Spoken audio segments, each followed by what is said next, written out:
Okay, here we go. We are going into the fourth body system. That means we've covered number one, which was the skeletal system. We've covered number two, which was the muscular system and the muscles. We've covered number three, which was the digestive system, which was all about breaking down the food. And now we are moving into the respiratory system. So just a recap, skeletal system was about the bones. We're going to see that the skeletal system comes back and has a little something to say and works a little bit with the respiratory system. If you remember that video, you might remember what some of your bones did to help your respiratory system. I'll give you a hint. It had to do with something the skeletal system did for the lungs. Muscular system was the muscles. Again, muscles are going to come into play in the respiratory system as well because we have some tubes. And the breathing tubes, like all tubes in your body, have a muscle wall, and those tubes can open and close. They are regulated by your body depending on needs. All right, anyway, and digestive system was all about breaking down food. That also is going to be totally tied into the respiratory system because even though these are different systems, they are partners in crime because they ultimately have the exact same job they're working together to do.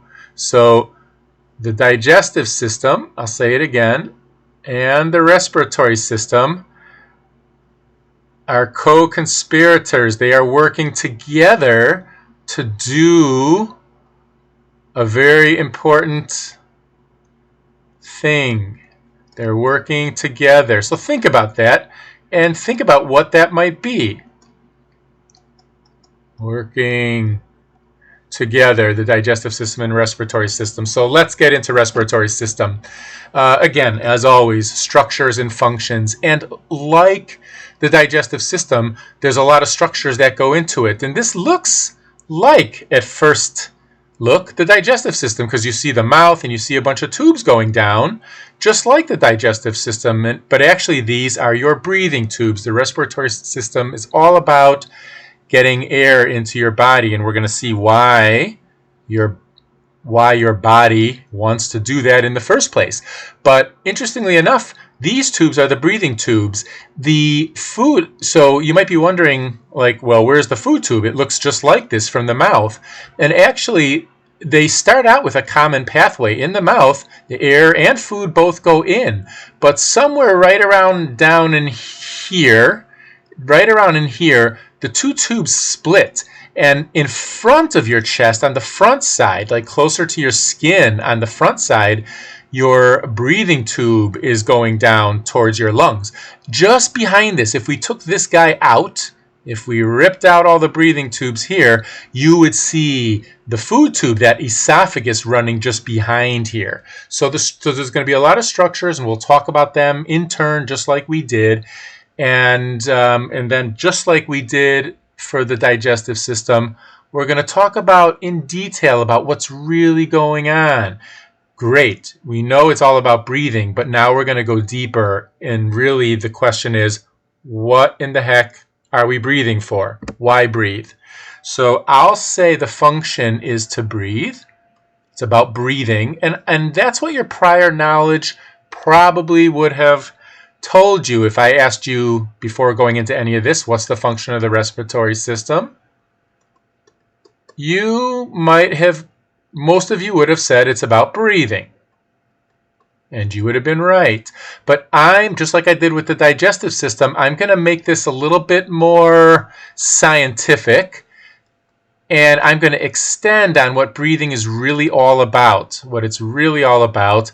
And I'm going to make the leap and say breathing is all about gas exchange. Okay? Remember back to the chemistry. You're breathing in air, and air is a gas, so there's definitely molecules flying around in the air. And in the air that you're breathing in, there's nitrogen and carbon dioxide and water and oxygen, and they're all in gas phase.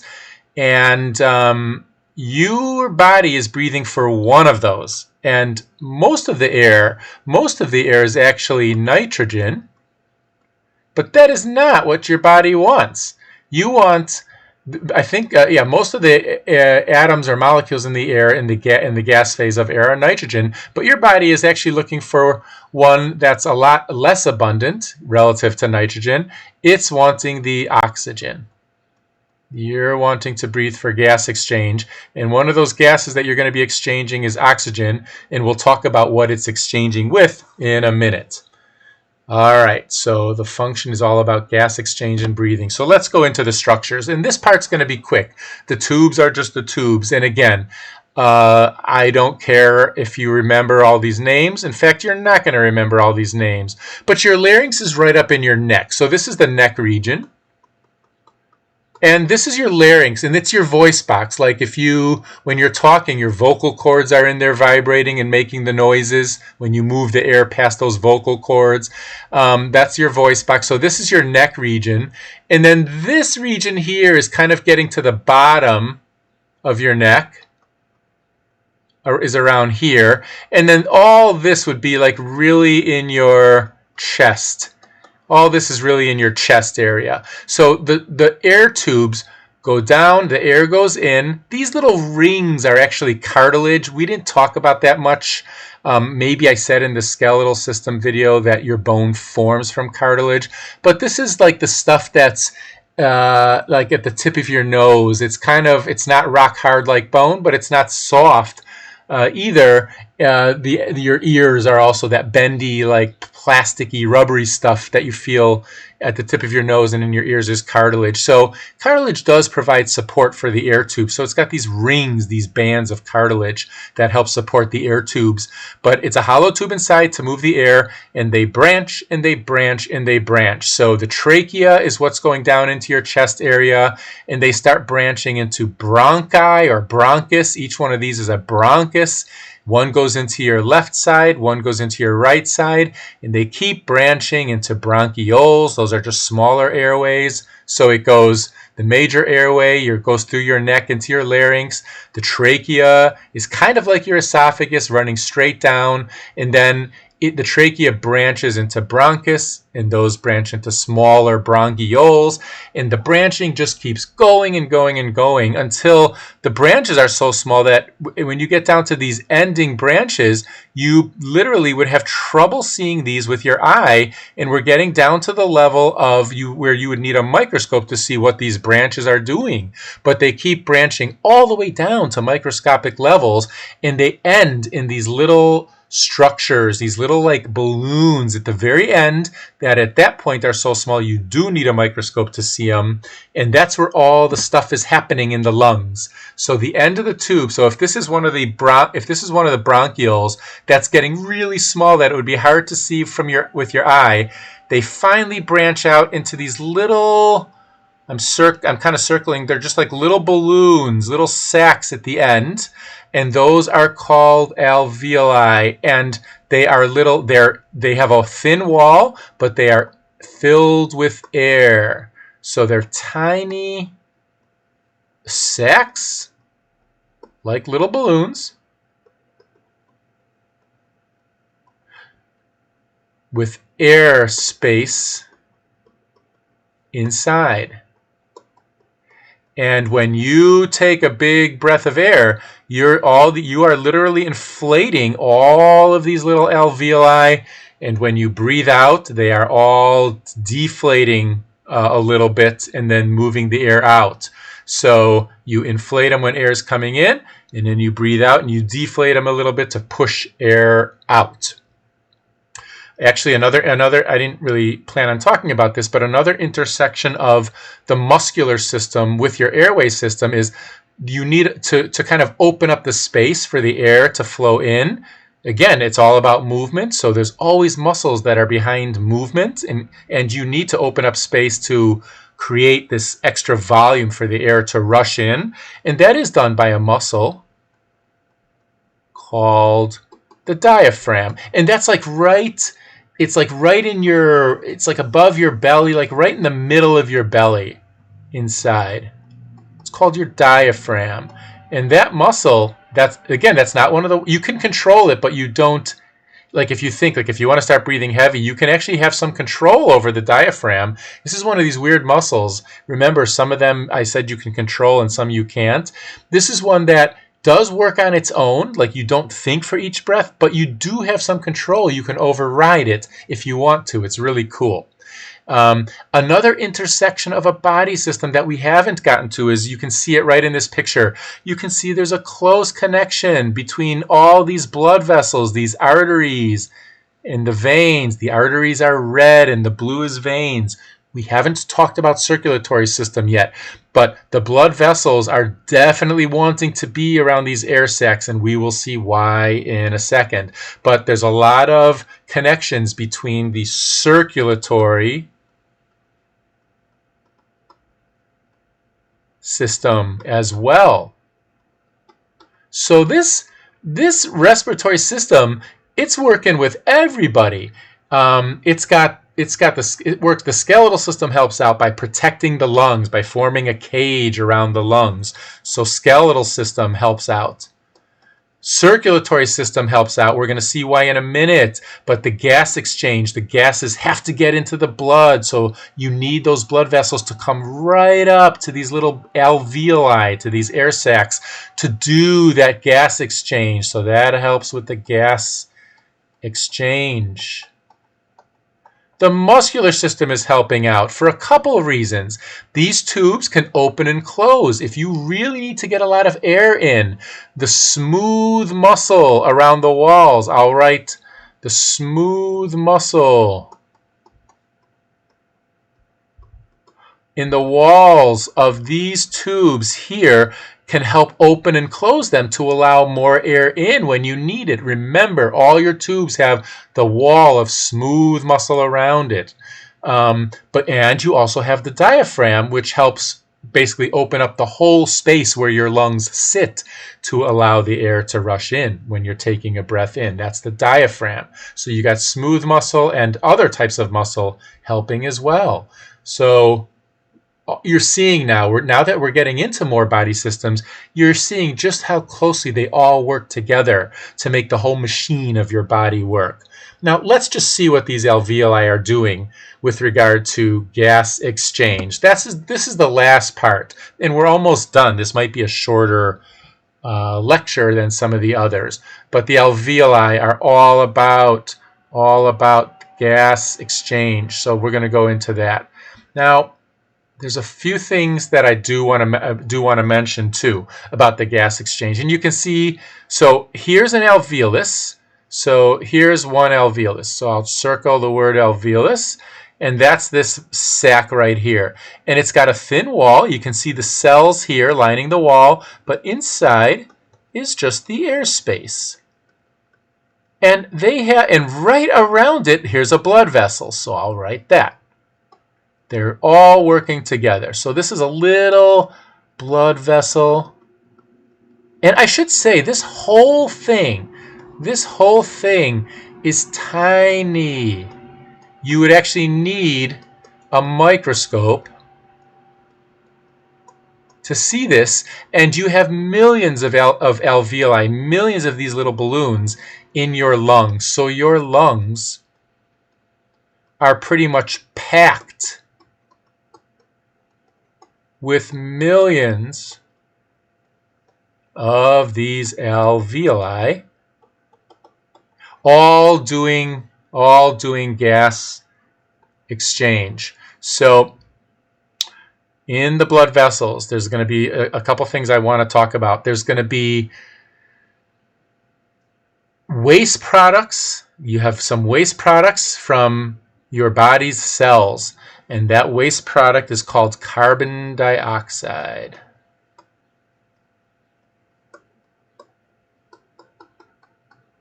That's waste. So that's a waste gas byproduct that you don't need. So you want to breathe that out. So that gets carried by the blood, and it gets dumped in to the alveolus so that that can get breathed out. Carbon dioxide to be exhaled. And then when you breathe back in comes the oxygen gas. That's O2. Oxygen gas is so small. This is just a molecule of two atoms big. It can just kind of seep right through the cells, find its way into the blood, and blood cells are really good about grabbing and holding oxygen to carry it out to the body, and also grabbing and holding carbon dioxide so that the blood cells can release that into the airspace. So you see your blood is really doing a big job here. It's holding the carbon dioxide to release it into the alveolus so you can breathe out. And then when you breathe in the oxygen, that comes in and that gets grabbed up by the blood to take to all your cells so your cells can use the oxygen. What is all this business for? Like, why is the body doing all this? So let's just say, what's all this about? And here is where I told you in the beginning that the digestive system plus the respiratory system systems are partners in crime. You remember the digestive system was breaking down food for two reasons. We got building blocks to build your cells with. That was great. So you broke down all the big food particles so that you can break those molecules down into the building blocks to make more cells. And the other one was the energy part. And this energy part is what the digestive and the respiratory systems are working for together. So let's take a look at that. The energy part. Why do you need to get this oxygen? I'm going to put all these little oxygens in the blood going out to your body. Oxygen. So that is because the food you ate with your that you digested with your digestive system, and the air you breathe is used together for energy. In other words, you burn the food. You burn the food, and you all know when you burn things, you get a lot of energy out, a lot of heat, and if you burn a piece of paper, lots of energy comes from burning molecules. In other words, burning means you're combining it with oxygen in the air. So the food and the oxygen is a chemical reaction, and that is what's happening when you're burning anything. When you burn a piece of wood in your fireplace, you are combining the molecules of wood with oxygen, and you're getting a lot of energy out. And your body needs the energy to do all the things that it needs to do. So that brings together and ties together now the digestive system in a very close way with the respiratory system. After you're done burning a log or anything and you get the energy out, a byproduct, a waste product of that chemical reaction is the carbon dioxide. And that's exactly what the blood cells are bringing back to the alveolus. The carbon dioxide ends up back in the airspace, and you breathe it out. So you bring in the oxygen, you do the burning reaction, then your blood system carries back out the carbon dioxide, and you breathe it out. And that's the gas. That is the gas exchange. The oxygen goes in, and then the carbon dioxide goes out. And breathing, when you're breathing, is doing just that. You inhale, oxygen in. You exhale and breathe out, carbon dioxide out, all for the energy.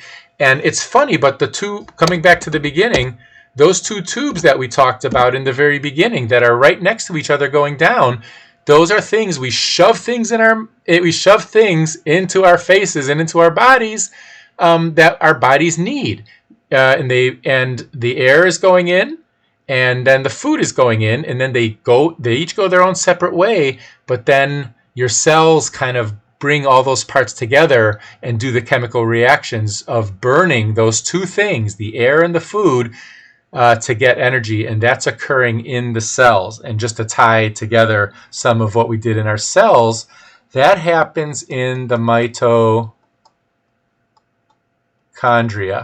So when we said the mitochondria provide the energy for the cell, that's because the burning reaction, the burning of food,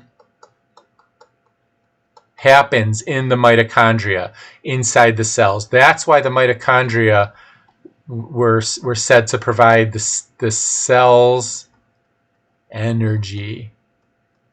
So we're tying together so much of the things we've learned this year in this unit. I hope you stuck with it. I know these lectures are long, but I hope you're interested enough and you're finding these systems cool enough and how they're connected together neat enough to stick with it.